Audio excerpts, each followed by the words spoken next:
हुआ, भाई भाइयों के बीच में युद्ध होता है तो महाभारत कहलाता है, और भाई भाइयों के बीच में युद्ध का मामला हो लेकिन युद्ध नहीं होता है तो रामायण कहलाता है। 3 चीजों के लिए लड़ाई होती है, युद्ध होता है। जर जोरू जमीन, कैकेयी जी ने भरत के लिए राज्य, राम के लिए वनवास। राम जी चुपचाप गए, कोई उपद्रव नहीं किया। ये भी नहीं कहा कि कल तो कहा गया था राजा बनाया जाऊंगा, आज वनवासी बना रहे हो। ये कौन सा वादा है? रघुकुल रीति सदा चल आई, प्राण जाई वर वचन।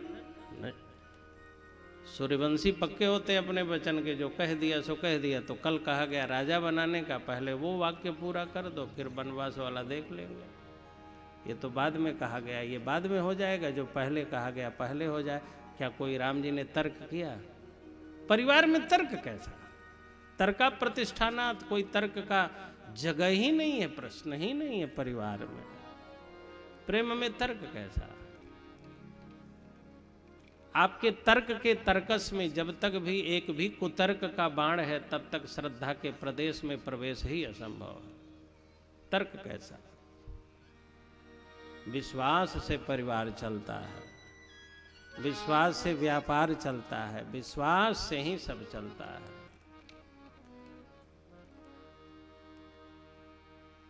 भरत जी राम जी को मनाने गए, रामायण का आरंभ हुआ। एक भाई ने दूसरे भाई को के लिए छोड़ा तो दूसरा भाई भी महान, कि जो भाई मेरे लिए निष्कंटक राज्य छोड़ के चला गया, क्या मैं गद्दी पर बैठ जाऊं? मनाने जाऊंगा। वो वन में तप करेंगे तो मैं अयोध्या में तप करूंगा। इस सिद्धांत को रामायण सिद्धांत कहते हैं। रामायण हमारे घरों में भी है। जब भाई भाई के लिए त्याग करता है तो समझना उसके घर में रामायण जीवंत। और जब भाई भाई के लिए कुछ भी त्याग करने को न तैयार हो तो समझ लेना महाभारत है। और जब भाई भाई आपस में लड़ते हैं तो घर में कलयुग का प्रवेश होता है। और जब भाइयों के बीच में प्रीति होती है तो घर में सतयुग होता है। भाई प्यार दे तो याद रखोगे, और कभी डांट दे तो भूल। भाई यदि प्यार दे तो आप भूल जाते हैं, और जब भाई अपमान करे, डांट दे तो याद रखते हैं। यही तो गड़बड़ है। 2 भाई थे, दोनों खेलने के लिए गए। छोटे भाई से गलती हुई तो बड़े भाई ने एक तमाचा लगाया।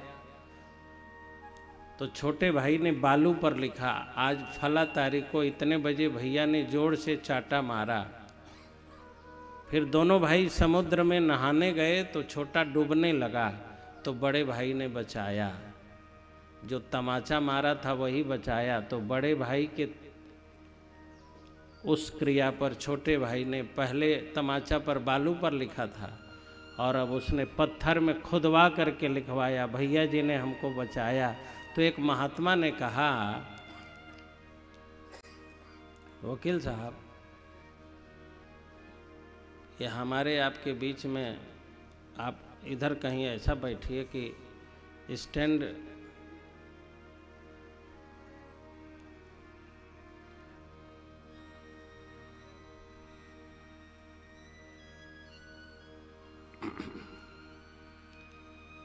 हम समझ रहे हैं आप स्टैंड के पीछे क्यों बैठना चाह रहे हैं, कि नींद उद आवे तो उसी में बैठ के आंख मलकाते रहें। तो बड़े भाई ने जब डूबते हुए भाई को बचाया तो उसने पत्थर पर खुदवाया कि मेरे भैया ने मुझे बचाया। तो एक संत ने पूछा, जब तेरे भाई ने बचाया तो तुमने पत्थर पर लिखवाया, और जब तेरे भाई ने थप्पड़ मारा तो बालू पर क्यों लिखवाया? तो कहा कि बालू पर इसलिए लिखवाया कि कोई हवा की झोंका आए तो बालू पर वह लिखा हुआ मेरे घृणा के शब्द मिट जाएं। और पत्थर पर इसलिए लिखवाया कि भैया ने जब प्यार दुलार दिया तो ये शब्द कभी न मिटने पाए। घरों में प्यार भी होता है, अपमान भी होता है। अपमान हम याद रखते हैं और सम्मान भूल जाते हैं। कितनी बार चाय पिलाई गई यह भूल जाते हैं, लेकिन एक बार चाय नहीं पूछी उसी को याद रखते हैं कि नहीं। बोलो ना, यहाँ सिर न हिलाओ नहीं तो घर में लड़ाई हो जाएगी। हम केवल नकारात्मक चीज़ों को याद रखते हैं, सकारात्मक चीज़ों को भूल जाते हैं। और यहीं से महाभारत चलता है। कोई हार जाए कोई जीत जाए, लेकिन भाइयों के बीच में कोई जीते क्या मिला, पांडव जीत के भी क्या पाए। वृद्धावस्था आ गई, अंतिम में हिमालय जाना पड़ा। लड़के भी क्या, जो जीता उसे भी कुछ नहीं मिला और जो हारा वो तो मारा